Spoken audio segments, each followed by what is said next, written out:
has taken over. Let's go. It's Ferrall. Coast to coast. Steaks, chicks, stacks. You and I are going to make a lot of money.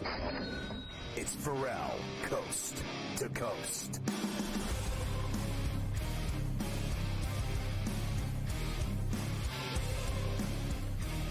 All right, we go into the third and final hour here on C2C. Great to have our audience with us. Carver High and I in New York City. Mafia running it. Luke, I am your father with us as well, running all the graphics and all the audio, everything else. So I have to ask you, seriously, you're sitting here in the break telling me that you think they're going to run it back with Shane and Dable.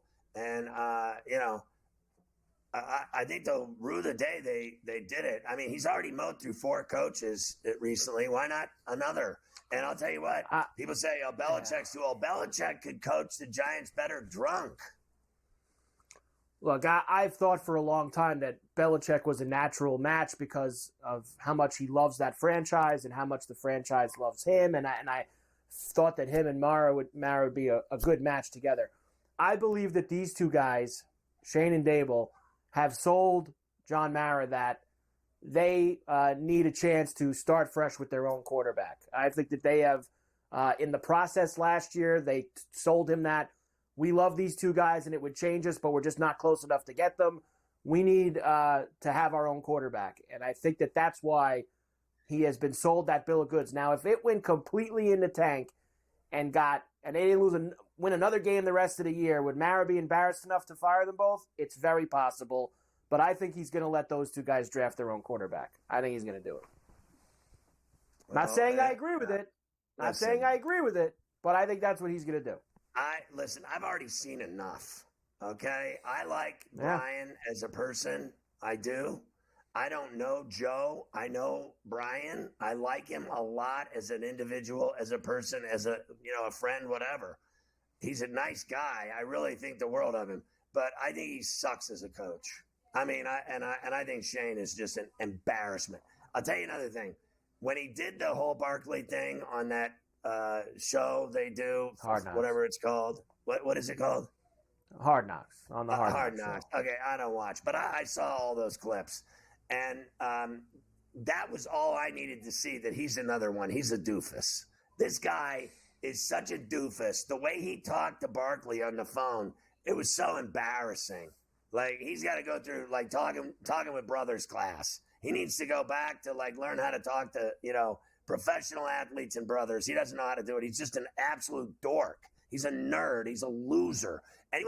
This guy sitting there today trying to sell us that bill of goods, are you kidding me? My daughter could run the Giants better than this doofus. I'm not even close to being wrong either. This guy's a tool. The proof's in the pudding. Christ almighty. How many years do I have to watch this guy fail at everything he does and every move he makes? Every deal he makes is awful. They're a disaster. He doesn't know how to draft. He doesn't know how to do anything right. And then he has press conferences and tries to lie through his teeth that they're getting better. Are you kidding me? I would have respected him more if he would have come out and said, it's just been such a disaster. I haven't slept in 3 months. Honestly, I can't even sleep. I don't eat. I've lost, Brian's lost 100 pounds, but he's doing it with Ozempic. I've just lost 100 pounds because I haven't eaten in a month because we're so awful. I've tried everything. Pills are next. I'm going to start drinking. It would have been great if he would have said, I'm going to start drinking out of the bottle, sleeping under a bridge. I would have respected him. I don't respect liars. He's a liar. Anyone that can sit there and tell me the Giants are better in any category over the last 3 years, have a sandwich. Honestly, stop. They're worse than the Jets. Very possible. It's hard to be worse than the Jets, but they're close. They're definitely organization, close. I think Douglas drafts better than Shane. Thank you. I think that Douglas has the illusion of drafting better than Shane because of Garrett Wilson, Breece Hall, and Sauce Gardner. I don't think the rest of the picks. I don't deny Neighbors is a good draft pick, but what else did they draft? Garbage. It's he has you're not in the top 5 and you get one of the best 5 players in college football. That's easy. It's what you do from 2 through 7 that shows you what you're made of.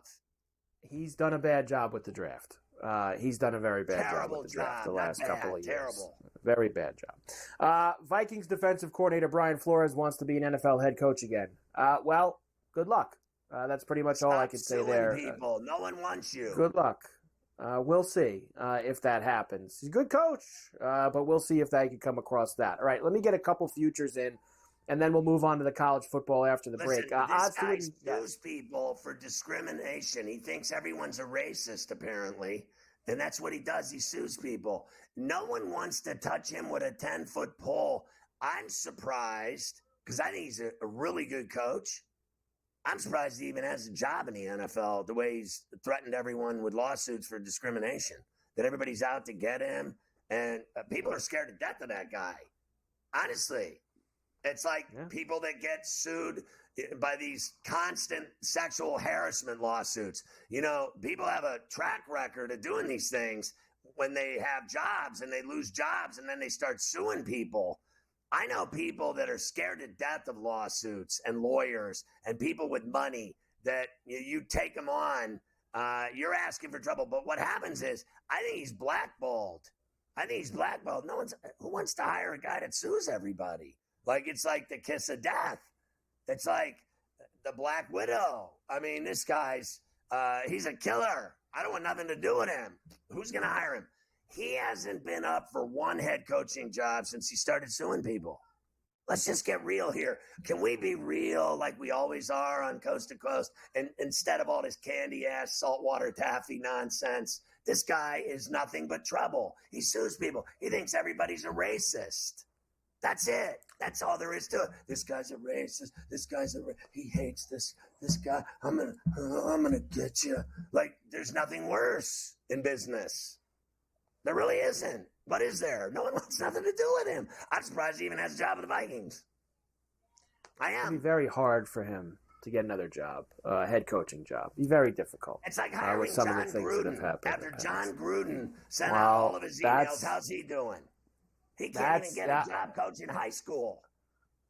I've heard some rumblings that people are getting interested in him again. The rumblings have been out there. Time passes and he's white. Time has passed, and I've heard a couple teams that would maybe pick up the phone and call. We shall see if that happens. Let's see who gets a job first: the white guy with all of his homophobic hate, or the black guy that says everybody is a racist. Let's see which one gets a job first in this country. In this country, you know who's getting the job first. I think we're still far away from either of them probably getting back in the mix as a head coach in the NFL. Quickly, odds to win the AFC. Obviously, it's still the Chiefs. They are the favorite for you with the Ravens, Bills, Texans, Chargers. They still got the Steelers fairly far down this list for me with how well they have played so far. The Steelers are down there just past the Texans on that AFC list. That's going to change a lot if they beat the Ravens this Sunday. Score at all in the second half in 4 straight games, and the Steelers are scoring 35 a week, and the Texans are better than the Steelers. Here's to the sports books with all of their crappy odds they keep giving us every day. Honestly, I'm done with it. I'm done listening to sports books give me my advice about sports. If you don't listen to them, I guarantee you have a healthier day and lifestyle. Guaranteed. Listen to them. They'll suck the life out of you, take all your money, and sleep with your wife. I'm not wrong. Lions are favored in the NFC. Lions are favored in the NFC on the other side. There you go. We'll do some college when we come back. College football playoff. Give me some more crappy odds.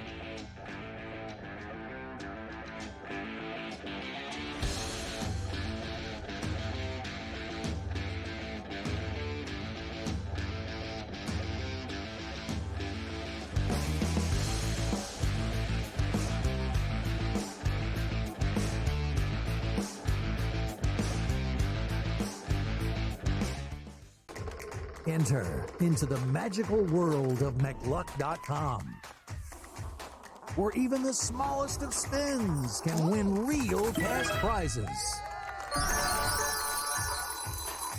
Adventure into over 1,000 of the best Vegas-style slot games. So what are you waiting for? Unlock your free welcome offer today. Join the fun where winners play and players win.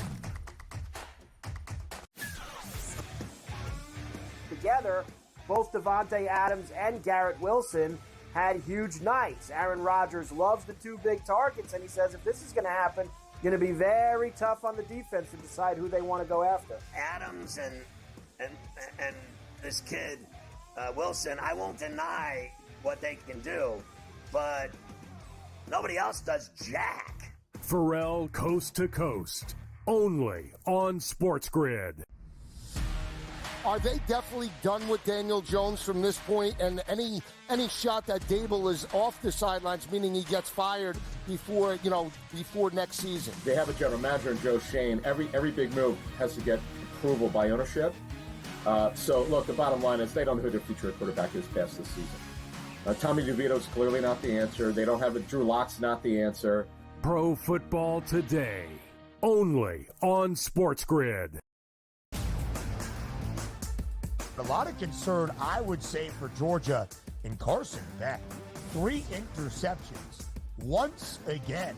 His third 3-interception game in the last 5 for UGA. You can argue if they had Alex Orji as their starting quarterback for Georgia, they would be perfect and unbeaten right now just by not turning the football over and running it with your talented backfield. The Early Line, only on SportsGrid.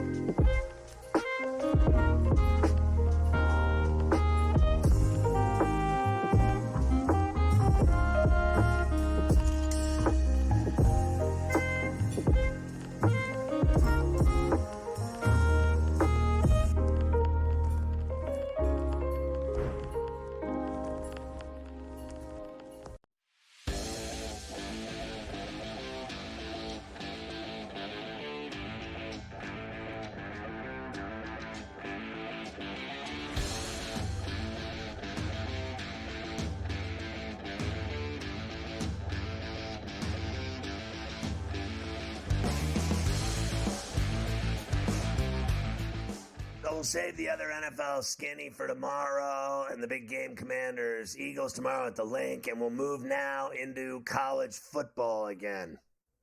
Of course, it is the college football playoff rankings released last night, the second set. As we get a little bit closer to the end of the season, the Crack Crab and Lobster Committee got themselves together last night. Look at that. Look at that. They got the lobsters and the crack crabs up there for us. We got on there. Oregon, Ohio State, Texas, Penn State, Indiana, BYU checking in, followed by Tennessee, Notre Dame, Miami, Alabama, Ole Miss, Georgia, Boise State. So obviously Boise is the highest group of 5 teams, so they slide into the 12 when you get to the actual bracket portion of the rankings, as Georgia has slipped out completely. There it is. Look at that. We love the SportsGrid graphics right there for the college football playoff bracket. Indiana, Alabama, Penn State, Ole Miss, Tennessee, Notre Dame, Ohio State, and Boise State. If that were the season ended State's today. not losing to Boise State. And then I think Ohio State would beat Miami as well. And then I think Tennessee would beat Notre Dame. I think, the only hope Indiana has against Alabama is it's freezing cold and snowing that day in Bloomington. I said that earlier on the show because they'll lose to Alabama. And then Alabama, Texas would be a heavyweight fight. I think Ole Miss beats Penn State, and then I think Ole Miss would beat BYU as well. Yeah, and look, I take this one with a little bit of a grain of salt because I just think this one is going to be nowhere what it's going to be at the end. I just believe that these SEC teams are going to be higher up when all's said and done. I get it. They all have a couple of losses right now, which is why the committee's put them there. But, I mean, I would take any of those teams over Penn State and Indiana and Notre Dame. I would. I would take any. I think they're all better than them. I know Georgia lost last week to Ole Miss. They went to Texas and they smashed the Longhorns in that game. They beat Clemson the first game of the season. They mauled them. They've got better wins than Penn State. They got better wins than Notre Dame. They're a better football team. But I think it'll work itself out. over the next few weeks. I think that it will. And we don't like Georgia. We don't like rooting for them, but I think they're going to be in that playoff at the end of the day. I think that they are, even though they're on the outside looking in today. I'm not going to argue with that. I think that they'll find a way in, and then they'll probably turn it up a notch and play a lot better than they have and do damage. And I did go back and check on Nico Iamaleava for Tennessee this week, who was in the protocol. He did do a little bit more at practice today. This is an up-to-the-date update here. Did more at practice, including participating in some teamwork. He's trending in the right direction towards Saturday, is what allegedly is being said about Nico for that Tennessee-Georgia game between the hedges. So that would be good news because, honestly, I don't want to see their backup play Georgia. I want to see their full team play Georgia. So hopefully he's going to be out there. Yeah, I don't see Georgia losing a game after what happened to them last week, and they're playing at Sanford Stadium between the hedges in Athens. It's not happening. I don't care who plays. They'll kill him. Probably not. He's That's have for sure. What's going to happen on Saturday? We have 3 games tonight in Maction on a Wednesday night for us. Let's go with a little Maction action. Kent State visiting Miami of Ohio. You have Akron in Northern Illinois. You have Eastern Michigan and Ohio. And you have some big numbers here. 30.5, 14.5, 11.5. Huge numbers. Well, I just feel like Miami's going to put 50 on Kent State. So I like the over 47.5. I think they're going to kill them. I don't want any part of that 30 and a hook, but my guess would be they'll cover it. Kent State is flat out awful. I mean, they lose by 30 to 40 every week. And then I actually took Akron in the 15 and a half like 2 days ago, and now it moved to 14. I got it at 15 and a half at Northern Illinois, and I bet Eastern Michigan with the points against Ohio. There you go, a little Maction for you tonight. I have a bunch of racks for this Saturday that we can get through here. Of course, we've talked about some of the bigger games this week. Let's do a few of the other ones. Ohio State is going to play Northwestern. Now, remember, this game is at Wrigley Field is where they are playing this game at noon East on Saturday. Heavy number, 4 tutties and a little bit more for Ohio State. Texas visits Arkansas, 13.5-point road favorites. Colorado, 11.5-point favorites over Utah. They control their destiny to get to the Big 12 title game now. Notre Dame laying 22.5 against Virginia. And you also have Alabama with their yearly giveaway game against Mercer in the middle of November, where they're going to lay 41.5 points. Well, I bet that game against Alabama in the past because Nick Saban didn't like to rub it in, but I think this guy DeBoer does, and I think Alabama will crush them. I think Virginia covers against Notre Dame. They beat Pitt. I'm scared of them playing Miami. They're a decent football team. I think Utah covers against Colorado. Utah had BYU by the throat on Saturday at Rice-Eccles. I think that Colorado will beat them by literally a field goal. I think it's going to be a great game in Boulder. Texas should handle their business in Fayetteville, but it's a tough place to play. It's a lot of wood, but I think Texas is 14 points better than Arkansas, and I think Ohio State's going to beat the snot out of Northwestern.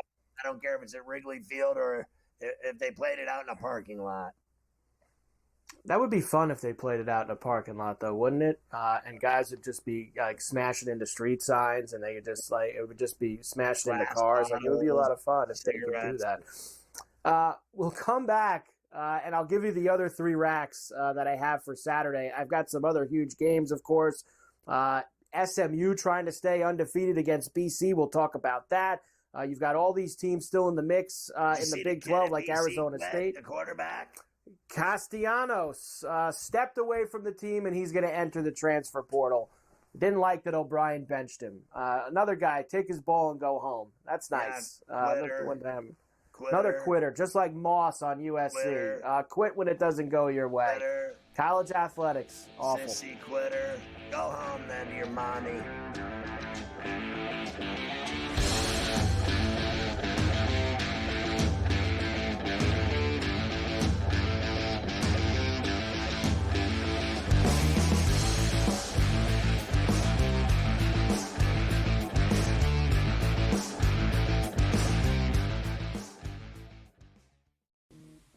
right here with you on Pro Football Today on SportsGrid. Odds in motion, trying to see what lines have moved throughout the week. Never felt more comfortable in this set than I do for this year. I am ready. I'm just getting angry. The hot takes are going to be here all long, people. What in the world is going on in Miami, Dom? It's not particularly anything to shy away from just because many people are on top of it. Hot take, hot take. I think this line is asking you once again to take New Orleans. Pro Football Today, only on SportsGrid. The Seahawks, I expected a bounce back after that poor performance against Buffalo the week before.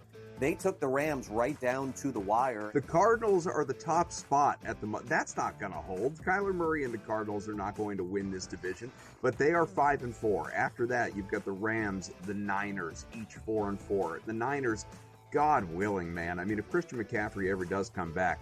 Newswire, only on SportsGrid. Grandma Bear, who owns the football team, probably comes in, gives a little, oh, man, you're such a good little boy out there. Congratulations, the way you coach this football team. I'm never going to fire you. Totally, I missed you pinching your own cheek as I was looking down and did not know we were getting. Oh, Donnie, you got such a good show there with that guy named Ben. Like, that's what your grandma would do when he was here on Thanksgiving or Christmas, The Early Line, only on SportsGrid. Together, both Devontae Adams and Garrett Wilson had huge nights. Aaron Rodgers loves the two big targets, and he says if this is going to happen, it's going to be very tough on the defense to decide who they want to go after. Adams and this kid, Wilson, I won't deny what they can do, but nobody else does jack. Ferrall Coast to Coast, only on SportsGrid.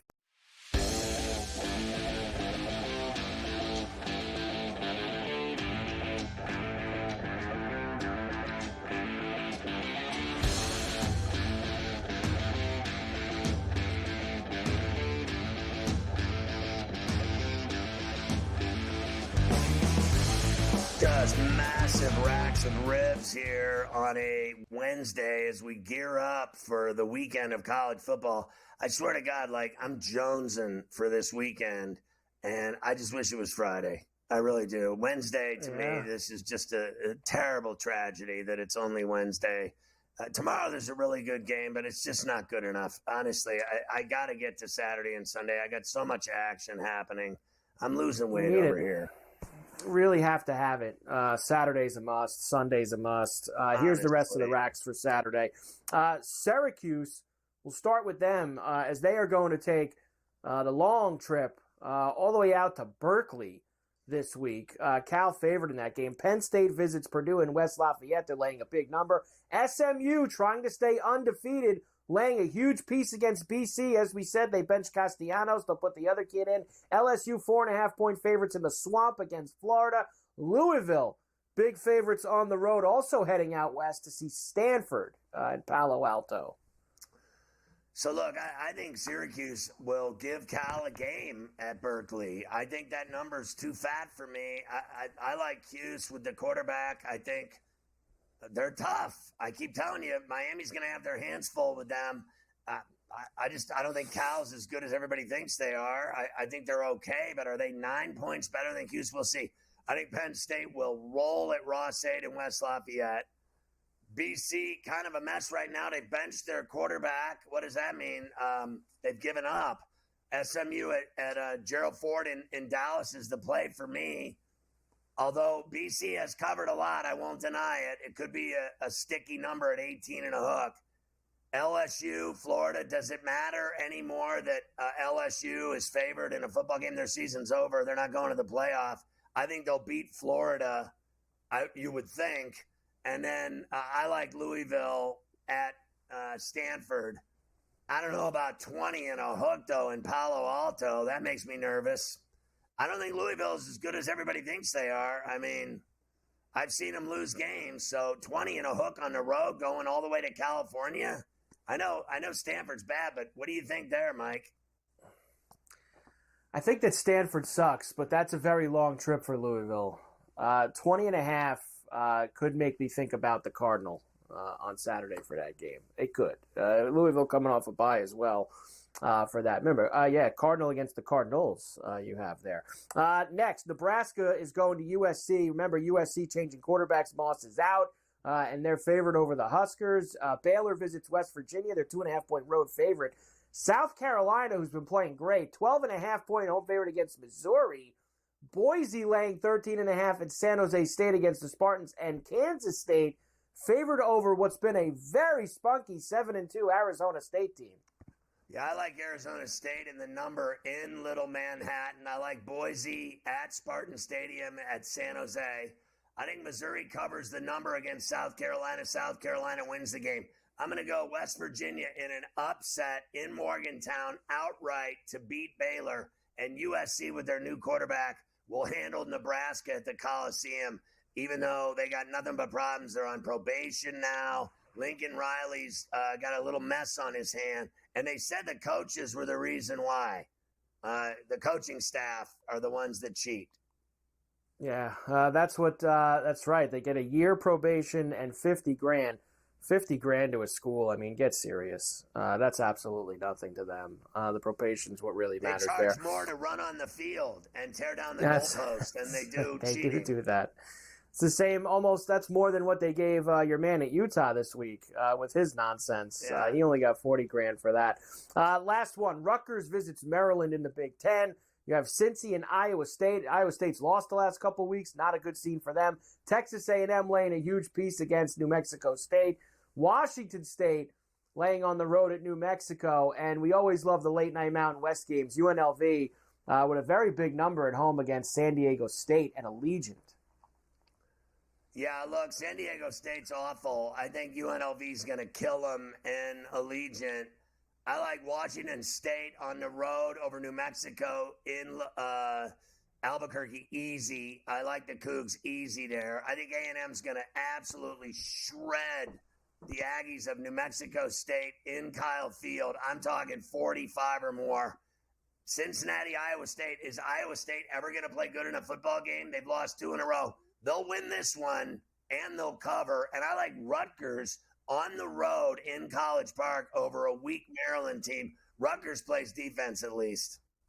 At least they do, indeed. We'll do some college rack later after Stewie here with the Butterfield Bermuda. Stewie, the Buttermaker.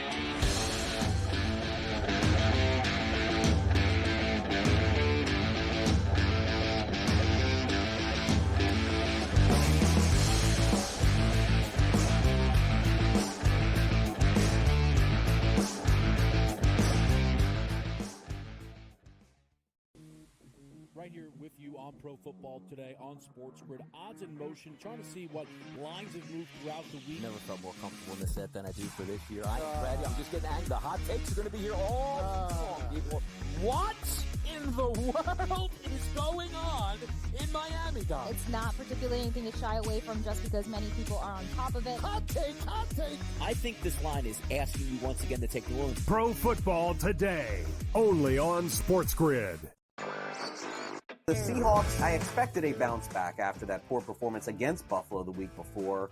They took the Rams right down to the wire. The Cardinals are the top spot at the that's not going to hold. Kyler Murray and the Cardinals are not going to win this division, but they are 5-4. After that, you've got the Rams, the Niners, each 4-4. The Niners, God willing, man. I mean, if Christian McCaffrey ever does come back. Newswire, only on SportsGrid. Grandma Bear, who owns the football team, probably comes in, gives a little, oh, man, you're such a good little boy out there. Congratulations, the way you coach this football team. I'm never going to fire you. Totally, I missed you. You pitched your own cheek? As I was looking down and did not know we were getting. Oh, Donnie, you got such a good show there with that guy named Ben. Like, that's what your grandma would do when you go see her on Thanksgiving or Christmas, The Early Line, only on SportsGrid. Together, both Devontae Adams and Garrett Wilson had huge nights. Aaron Rodgers loves the 2 big targets, and he says if this is going to happen, it's going to be very tough on the defense to decide who they want to go after. Adams and this kid, Wilson, I won't deny what they can do, but nobody else does jack. Ferrall coast to coast, only on SportsGrid.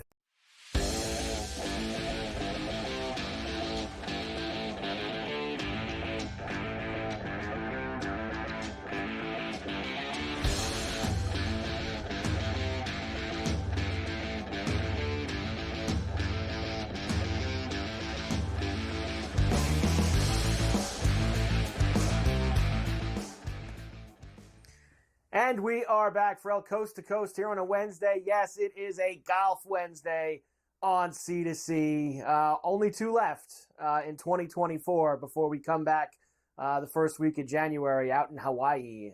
Can't get here fast enough, the Century Tournament of Champions. But we got a couple weeks to get through first. Keith Stewart from Read the Line is with us every week that there is a tournament, and we are heading out to the middle of the Atlantic Ocean, Bermuda, this week, for the Butterfield Bermuda Championship. Keith, it is good to see you as always, my man. And I will start with this because I usually do this. You have the course, you have the weather.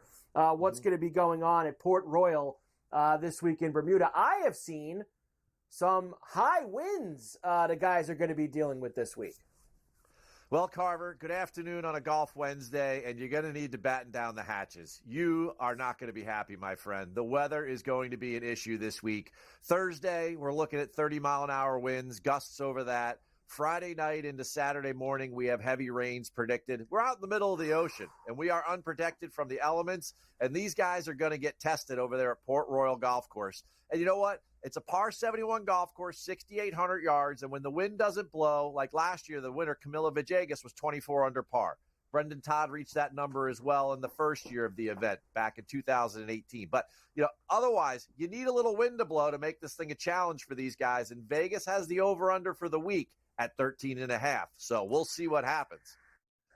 Yeah, I mean, I guess a couple years ago they were in the 15s, right? When Seamus Power won here, it was in the 15s. We've had some guys reach there, but you're right. It was a bit of a shootout last year when Viajes won for this. So you're going to be dealing with a lot of weather this week in terms of the wind, and sounds like a little bit of rain Friday into Saturday out there in Bermuda. Let's start things off, Keith, as always, with the outrights for this week. And as I always like to do, if we're reading the same mail on somebody, I like to go there. And you have coined this guy, Bermuda Ben Griffin. And how could you not play a guy named Bermuda Ben Griffin when they're playing in Bermuda? Let's go, Keith. Well, and it's not just for the island, although it kind of fits. I mean, that guy, I could see him wearing pink, but the point is that he is great on Bermuda greens, and that's what we're dealing with out there, folks. Yes, I know. It sounds obvious, but that's the case. It's Bermuda grass wall to wall, and that's a grainy style of surface to putt on. So a guy like Ben Griffin, who is second in the field in putting, he is absolutely at an advantage. And when you start talking about the wind is going to get wild, there's 2 things that I'm favoring this week. You've got to be able to putt Bermuda greens, and you've got to be a good approach player. He's top 15 on approach. I mean, Ben Griffin, he was third here in 2022. He slept on the lead on Saturday night, the 54-hole lead. He's very comfortable here. And by all means, at plus 2,000, I know there's a couple guys that are ahead of him as favorites, but in my mind, he is the favorite to win this event. Who else do you have for the outrights for us out here in Bermuda? All right, how about this? How about Daniel Bermuda Berger, right? I mean, I'm going to wear this thing out today because he's won a couple times in Memphis. That's all Bermuda grass. He's great in Florida. Berger, he's got to be there. He is 124 on the FedEx Cup points list. He needs to get inside that top 125, and we've got 2 weeks to go. Now, Berger, he's played well all fall, and he's got really good trajectory control. He's a great wedge player, and he puts the ball in play off the tee with that low fade. I love Berger in this field at plus 3,500. There's not a lot of guys that have played on Ryder Cups and President's Cup teams in this field. So I think with the way that Berger's been trending since he came back from the injury almost a year ago now, I really like his form, and I really like him in the elements. Another guy, Andrew Putnam, second in the field in approach. He's also plus 3,500. He can roll the rock as well. He's great on positional golf courses. He's had a good fall. I mean, he's got 4 top 30s in his last 6 starts. He's definitely a strong player there. He's got good history at Port Royal. I like him as well. And then one more. On Monday, Wes Bryan, yes, the YouTube golfer. But guess what? This guy's won a PGA Tour event, and he won it at Harbour Town, where it gets windy. But guess, he was 6th last week at the Worldwide Technology Championship. He's been good all fall since he played in that Creator Classic.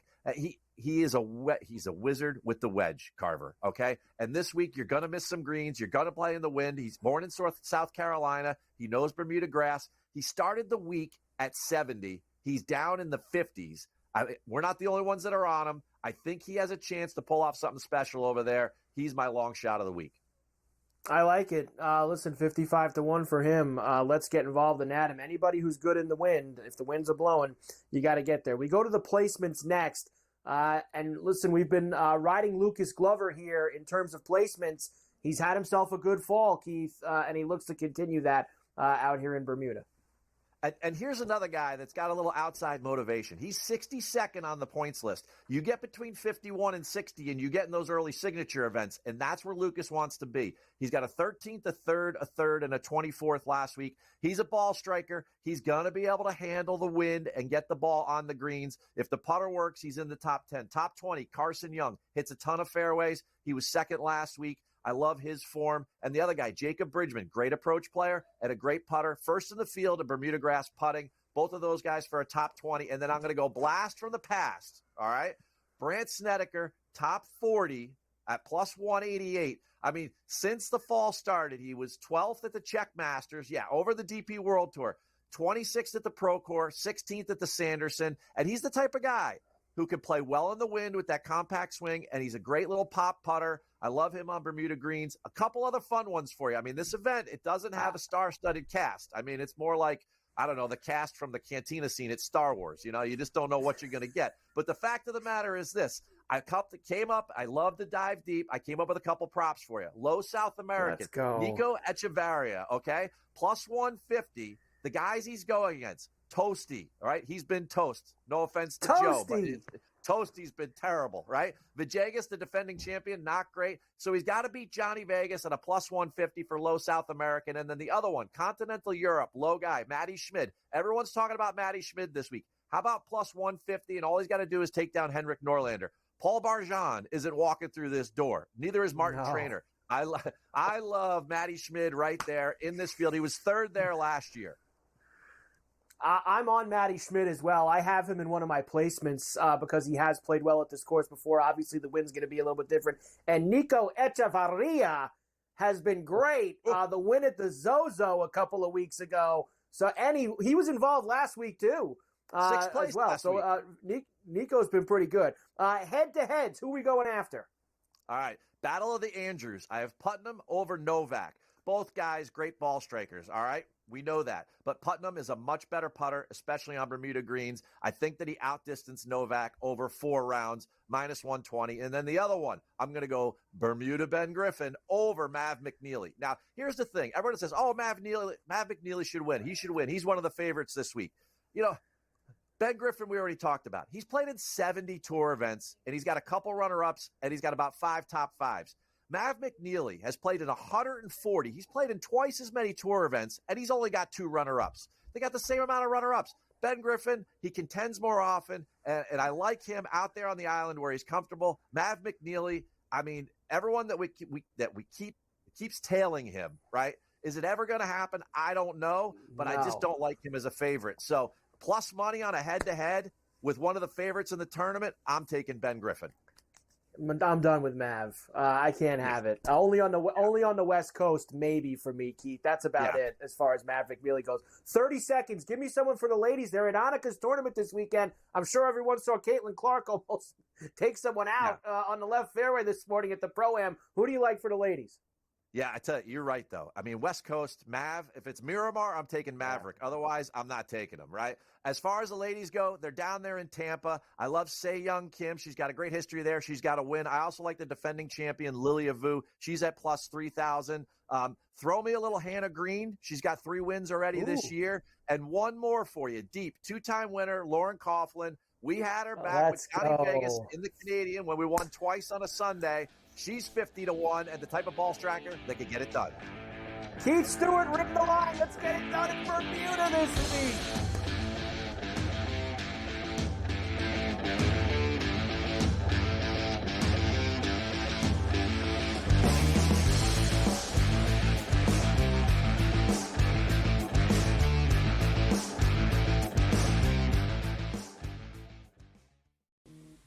right here with you on Pro Football Today on SportsGrid. Odds in motion, trying to see what lines have moved throughout the week. Never felt more comfortable in this set than I do for this year. I ain't ready. I'm just getting angry. The hot takes are going to be here all long, people.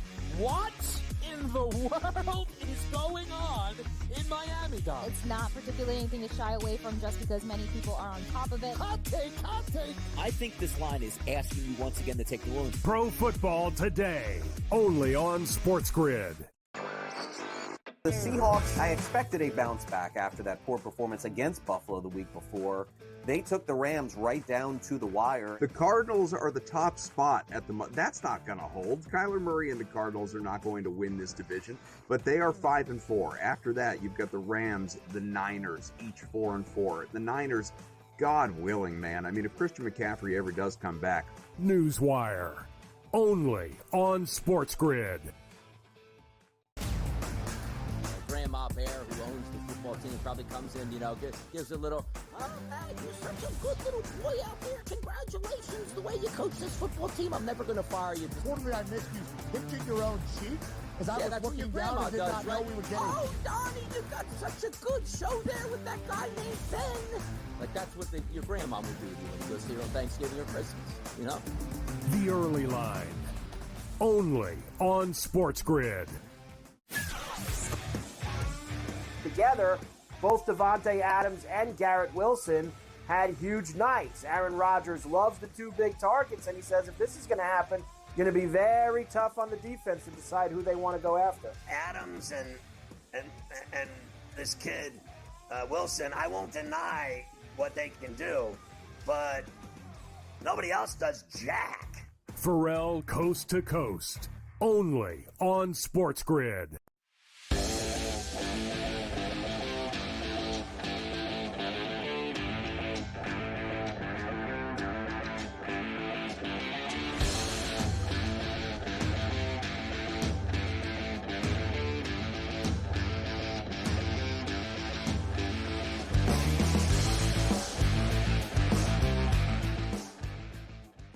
Well, Mike, you saw last night those two great games in Atlanta, and you saw Kansas handle Michigan State, and your boy in the middle, the big fella in his 30th year of college basketball, he reminds me of the sausages that run at the Brewers games. Have you ever seen him run up the court? He's stiff as a board. He might. He's a bratwurst. He's playing his 17th or 18th year of college basketball, Hunter Dickinson. But maybe he's got a future as one of the racers at the Brewer games. He had 28 last night. Pretty good performance from him. I mean, in that game. Him. He's a grown man playing with little boys.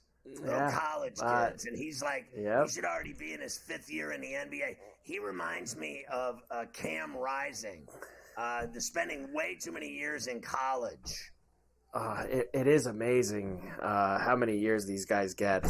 But like you said, he looks like a grown man compared to everyone else, and he played like it last night with 28 points in the Kansas. Overall number 1 seed for the NCAA tournament. Not talking about that. I'm not going to do it. In the second game, Kentucky beat Duke 77-72, which is a nice win for Pope here to start things off. But obviously, for me, it's Cooper Flagg when you watch what he did. And he had 26 points. He had 12 boards, which was, the only ACC player over the last 25 years with 25-plus and 10-plus in his first game against a ranked team. Fine, whatever. The proof's in the pudding when you watch this kid play. And last night, that was against top competition, good Kentucky team, and he took it right to him. He is going to eat up the ACC when they get into conference play January, February, and then into March. He's going to have, I think he's going to have 50-point games. He's unstoppable. And, I think he has to learn some things about the college game. His handle, he turned the ball over a couple of times. It is what it is. But they want him to have the rock because he's just a pure baller. This guy is a bucket waiting to happen. He needs to have the rock in his hands at all times, so there's going to be mistakes. But I think he's going to have explosive numbers and stats and big games, real big games.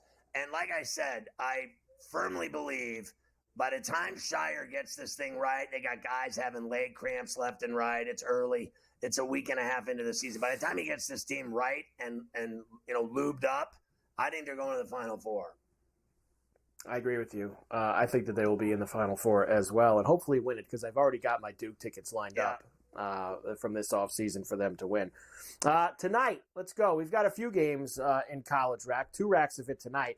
Wagner and St. John's getting together this evening. Go Johnnies from Luke there. UConn laying 37.5 against Lemoyne. Now, Lemoyne played Syracuse tough, if you remember, on opening night. They were getting like 20-something points from Syracuse, and they covered that number. Too bad they're not playing Syracuse tonight. Tennessee is playing Montana. Auburn against Kent State. Yeah, look, I think the Johnnies are going to roll. I think UConn's going to spank. I think Montana will cover. I got 27 and a hook against Tennessee. So people were pouncing on that number. I don't know. I'm still seeing it. You can get it at that. And then Auburn at Neville's going to roll over Kent State. And then the next rack that I have for you here for tonight, also, Louisiana's taking on Houston. You have Troy against Arkansas. Houston Christian against Creighton, another just enormous number. And Hofstra is playing Seton Hall tonight. I will tell you that game is actually at, believe it or not, the Old Barn on Hempstead Turnpike. The old Nassau Coliseum is where they're playing that Hofstra Seton Hall game. How about that? Yeah. So the game's in New York. It's not. Yes. So I can bet on that game. I like Seton Hall. Yep. And look, Seton Hall laying I don't a want number. any part of laying 35 and a hook with Creighton. I don't. I'll lay 12 and a half with Arkansas, and I'll actually, I guess I'll lay it with Houston at 30 and a hook against the Cajuns. It's big numbers. I'm only going to do really one big game numbers. where I take that kind of risk of that much wood. But Houston's good. I'd probably do it with Creighton tonight because I like Houston's really good too. I think Houston or Creighton, with whichever one of those you want to lay the heavy number with, you can have yourself a good time. All right, there you go, College Rack for I'm really this not evening. interested in betting that kind of game ever, where I have to lay 30 or more points, or even 27 and a hook, or 25 and a. I'm interested in spreads that are doable and reasonable, and that you have a legitimate chance of hitting and not having a stroke or heart attack watching the game. How about hockey? Everybody loves hockey. Everybody does love hockey. I watched the last 2 periods of the Islander game last night after I finished the radio. And I got to tell you, they didn't deserve anything. For the Islanders. They got the goal and a half. And Lee scored 2 goals in the third. They fought hard for that point that they didn't deserve. And then Draisaitl scored in overtime and won it for Edmonton. The Jets are now 15-1 after they beat the Rangers at the Garden. Devils beat the Panthers 4-1. Big third period from them.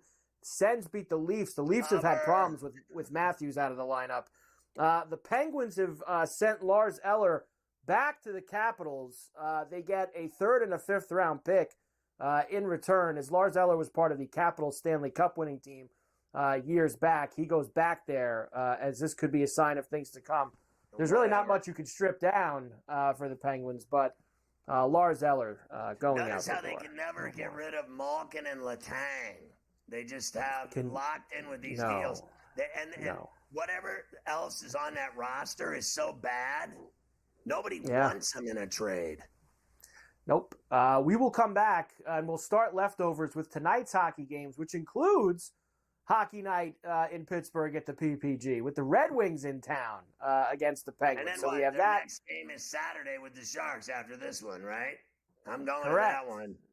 So you have the Sharks on Saturday, and the Sharks are in the New York area. I know they're at the Rangers tomorrow night. So we've got a couple games that we can come back.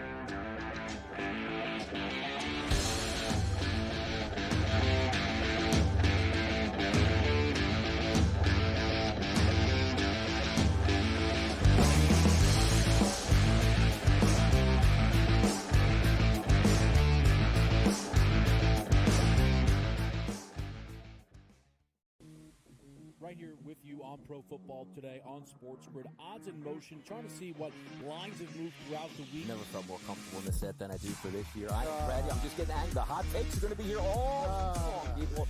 What in the world is going on in Miami, Dom? It's not particularly anything to shy away from just because many people are on top of it. Hot take, hot take. I think this line is asking you once again to take New Orleans. Pro Football Today, only on SportsGrid. The Seahawks, I expected a bounce back after that poor performance against Buffalo the week before. They took the Rams right down to the wire. The Cardinals are the top spot at the that's not going to hold. Kyler Murray and the Cardinals are not going to win this division, but they are 5-4. After that, you've got the Rams, the Niners, each 4-4. The Niners, God willing, man. I mean, if Christian McCaffrey ever does come back. Newswire, only on SportsGrid. Grandma Bear, who owns the football team, probably comes in, gives a little, oh, man, you're such a good little boy out there. Congratulations, the way you coach this football team. I'm never going to fire you. Totally, I missed you pinching your own cheek as I was looking down and did not know we were getting. Oh, Donnie, you got such a good show there with that guy named Ben. Like, that's what your grandma would do when he was here on Thanksgiving or Christmas, The Early Line, only on SportsGrid. Together, both Devontae Adams and Garrett Wilson had huge nights. Aaron Rodgers loves the two big targets, and he says if this is going to happen, going to be very tough on the defense to decide who they want to go after. Adams and this kid, Wilson, I won't deny what they can do, but nobody else does jack. Ferrall Coast to Coast, only on SportsGrid.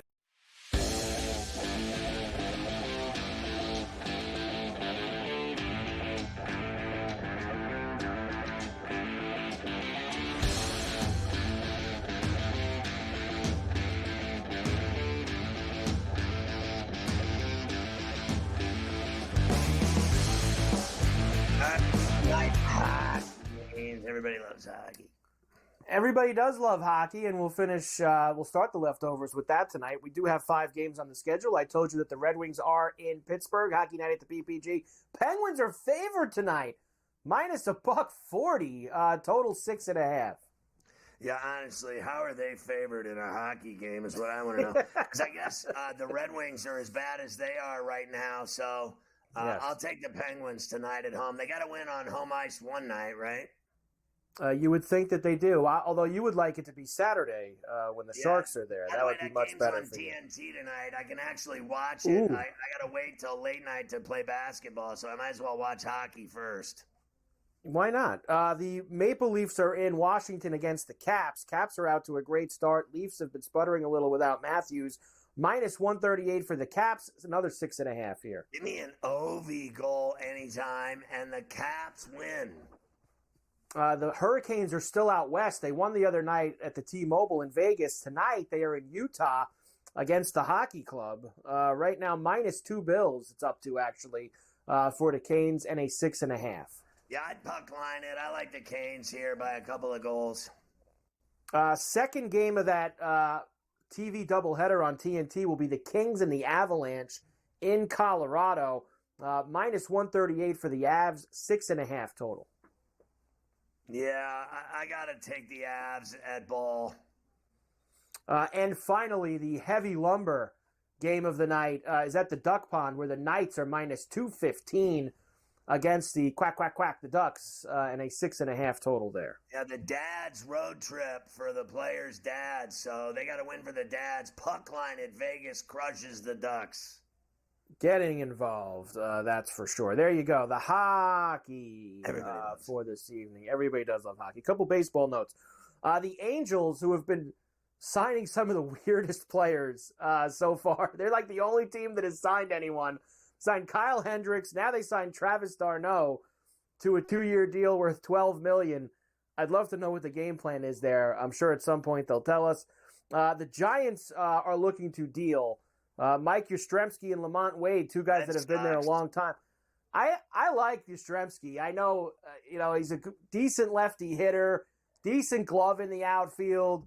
I don't think he's a bad player. I wouldn't mind him on my team, personally. Not that the Yankees have any for him. Like his old grandpa. You see, now, why wouldn't they just make that happen? Somebody at the Red Sox should see that story this morning and go, we suck now. Why don't we build a little good faith with the fan base and get the younger Yastrzemski in the outfield at Fenway Park? Why not? It'll help everybody out.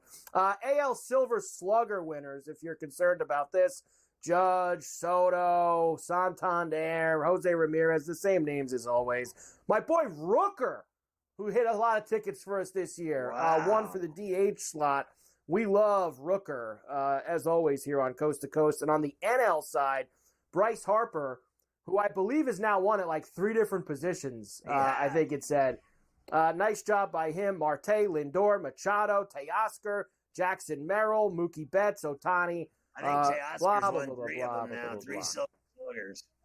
With 3 different teams. Nice job by him for that. My final thing for you, Conor McGregor testified in that trial that's going on, the civil trial over in Ireland. He denies, of course, all sexual assault claims in that proceeding. He denies every criminal charge he's ever been accused of. He never did anything. Yes.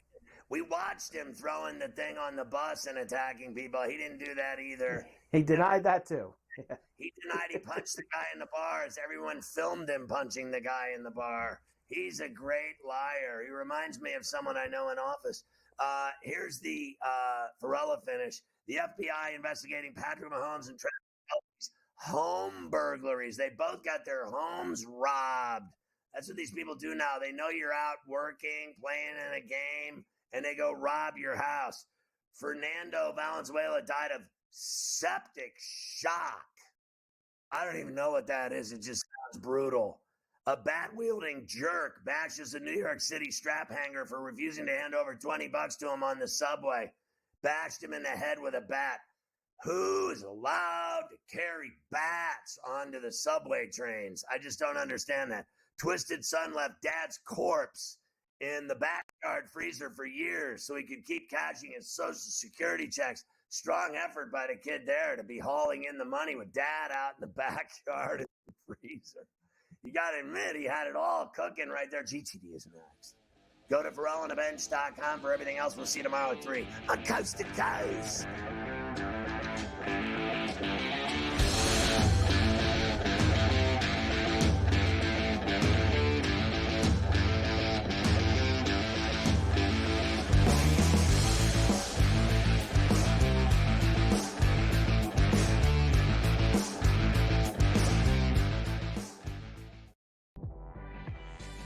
You got Porzingis, you got Holiday, you got Derek White, you got literally, I would say what, 5 guys can get you 20 points in a game? I know people will say it's, only one guy.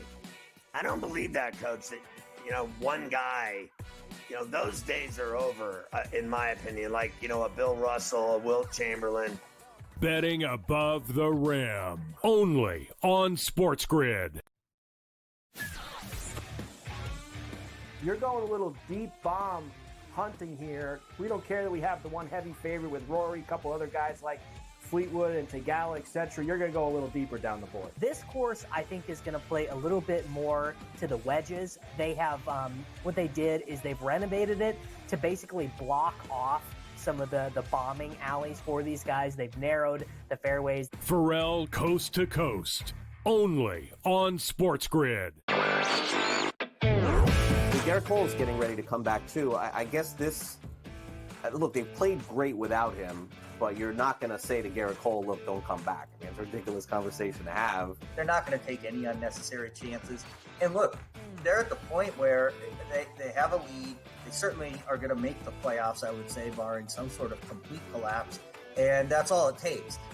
Newswire, only on SportsGrid. 8 playoff games at home for Boston in Beantown. They are 6-2 straight up. The wild card, I would say, in this game is not necessarily, well, what are we going to get out of Luka Doncic, Kyrie Irving, Brown, and certainly Tatum. It is Kristaps Porzingis to me, because we're not getting back a player that's like, hey, rotational guy. Like, remember when Derek Lively went down with an injury? He was playing well, but a young player, like a piece. The early line, only on SportsGrid.